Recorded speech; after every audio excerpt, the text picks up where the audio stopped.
first job with the state was with the Texas Department of Commerce. And it was back during the Job Training Partnership Act, and my role was as an educator for those who served all around the state. I went around the state and trained people on how to best serve those the older people who were seeking employment, as well as those people who had difficulty finding employment because either they were undereducated or lacked experience.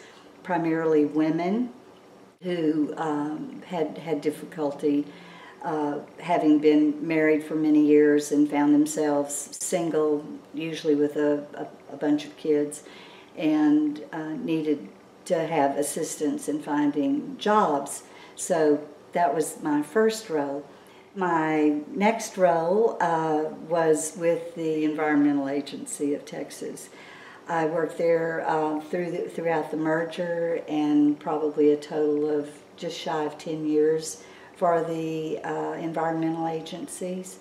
And I feel I was more of a social worker and a person concerned not so much about making the high salaries I could have made in the private industry, and the idea of even receiving less in my pension check is very frightening, very scary. I'm so dependent upon my pension that would be what I would live off of in my elder years. And to think that there's a strong, not just small, but a strong possibility that if the legislature does not give us the funding that we need to support this and keep it a viable pension, that it will be decreasing. And instead of increasing according to the cost of living, people like myself are going to be in dire straits. And we're not talking just a handful. We're talking 100,000 people.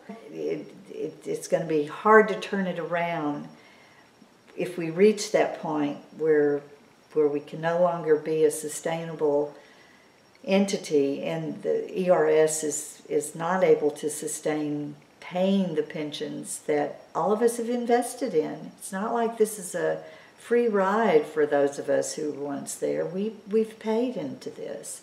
So we need help. We need help from our legislators to start with, but also from any other state employees who are currently state employees or who are retired ERS members. They need to be aware and take a stand and let their legislators know as well before it's too late.